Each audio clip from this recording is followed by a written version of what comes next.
కప్పకు బురద ఇష్టం, అజ్ఞానికి ధనం ఇష్టం. కప్ప ఎన్ని సంవత్సరాలు పద్మం పక్కనే నీటిలో ఉన్నా పద్మం యొక్క సుగంధం తెలియదు. దానికి బురదతోనే సంబంధం, అదే దానికి ఇష్టం. అలాగే అజ్ఞానులకు ఆత్మ అనుభూతి యొక్క ఆనందం తెలియక సద్గురువు పక్కనే ఉన్నా తెలుసుకోలేరు. ఆయన చెప్పిన ధ్యానం చెయ్యరు, జ్ఞానం పొందలేరు. వారికి ధనమే ఇష్టం, ధనాకాంక్షతోటే ఉంటారు. ఇక్కడ పద్మం ఎంత అందంగా ఉంటుందో, ఎంత పరిమళం కలిగి ఉంటుందో, లోకానికి ఎంతో ఆనందాన్ని కలిగిస్తుంది కదా. లోకంలోని వారు ఆ పద్మాన్ని చూసి ఎంతో సంతోషిస్తారు. ఇక్కడ ఆ నీటిలో ఆ పద్మం పక్కనే కప్ప ఉంటుంది. ఎవరైనా ఆ పద్మాన్ని పొందాలని, దాన్ని అలంకరించుకోవాలని, దగ్గర ఉంచుకోవాలని ఆరాటపడతారు కదా. కానీ పద్మం పక్కనే ఉన్న కప్పకు పద్మం విలువ తెలియదు, దాని యొక్క సుగంధము తెలియదు, దాన్ని ఆస్వాదించలేదు. ఎంతసేపు ఆ బురదతోటే ఉంటుంది, దానికి బురద అంటేనే ఇష్టం. ఇక్కడ ఆలోచించవలసింది సుగంధం గొప్పదా బురద గొప్పదా అంటే కప్పకి బురదే ఇష్టం. అలాగే జ్ఞానం లేని వాళ్ళకి ఆత్మానుభూతి యొక్క ఆనందం తెలియదు. కానీ ఆత్మానుభూతి పొందిన వారి ఆనందం వర్ణాతీతం, ఊహించలేనంత ఆనందం. ఆత్మానుభూతి పొందిన వారు ఆ ఆనందాన్ని అనుభవిస్తూ అలానే ఉండిపోతారు. దాన్నే సమాధి స్థితి అంటారు. అలాంటి వారు రోజులు కాదు, నెలలు, సంవత్సరాలు కూడా అలా ఉండిపోతారు. అన్ని సంవత్సరాలు ఉన్నట్లు కూడా వాళ్ళకి తెలియదు. అంతకుముందు ఎన్ని రకాల ఆనందాలు పొందినా ఆత్మానందం ముందు దిగదొడిపే అన్న సంగతి ఆత్మజ్ఞానులకు తెలుస్తుంది. కానీ అజ్ఞానులకు అది తెలీదు. అజ్ఞానులు సంభోగ ఆనందంతో తృప్తి పడతారు. సంభోగ ఆనందం అంటే ఇక్కడ ఏంటి? స్త్రీలు పురుషులు కలిసి రతిలో పొందేటువంటి ఆనందం. కానీ అది క్షణకాలం మాత్రమే ఉంటుంది. ఆ క్షణకాల ఆనందం కోసమే స్త్రీ పురుషులు కలిసి జీవిస్తారు. జీవితంలో ఎంతో కష్టపడతారు.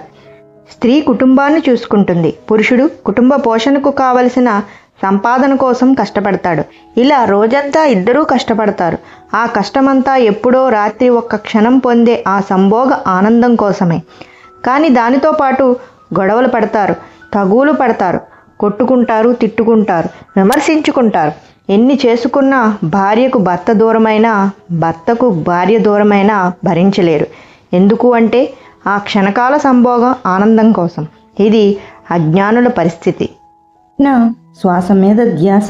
తీవ్రమైన ధ్యాన సాధన చేస్తే ఆత్మజ్ఞానం సంపాదించుకుంటారు. మెల్లిమెల్లిగా ఆత్మ అనుభూతి కూడా పొందుతారు. ఆత్మానుభూతి పొందినప్పుడే ఆ సమాధి ఆనందం యొక్క గొప్పతనం తెలుస్తుంది.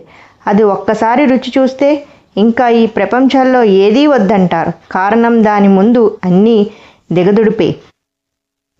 అప్పుడు వారికి ఈ సంభోగ సుఖాలు ఆవగింజతో సమానం. సంభోగ ఆనందం అల్పమైనది, స్వల్పమైనది అన్న సంగతి అర్థమవుతుంది. దాన్ని అసలు లెక్క చెయ్యరు. అందుకే రమణ మహర్షి వాటిని లెక్క చేయలేదు. ఆయన ధ్యానంలో ఆ సమాధి స్థితి ఆనందాన్ని పొందాడు. చూసేవాళ్ళు ఆయన ఎంత గొప్పవాడైనా ఏం సంపాదించుకోలేడు, అదేమీ జీవితం అని అనుకుంటారు. కానీ రమణ మహర్షి పొందిన ఆనందం వీరికి ఎన్ని సంపదలు ఉన్నా వాటితో వీరు పొందలేరు. అందుచేత పద్మం యొక్క సుగంధం కప్పకు ఎలా తెలియదో అలాగే ఈ ఆత్మానుభూతి యొక్క ఆనందం అజ్ఞానులకు తెలియదు అంటారు. గురువు వల్ల ఆత్మానుభూతి పొందగలిగినా కూడా అజ్ఞానం వల్ల గురువు ప్రక్కనే ఉన్నా గ్రహించలేడు. వాడికి నచ్చిందే చేస్తాడు. చివరకు ఆ కప్ప పాము నోట్లో పడి నాశనమవుతుంది. అలాగే అజ్ఞాని దుఃఖంలో పడి చివరకు నాశనమవుతాడు.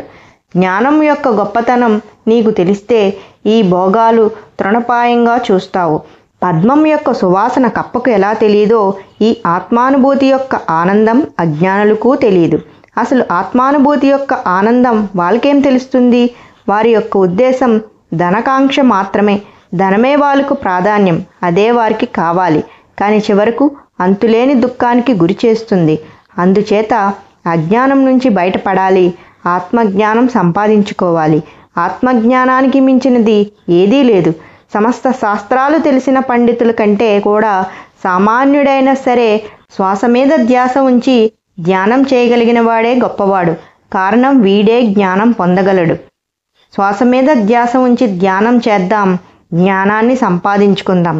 సర్వే జనా సుఖినో భవంతు.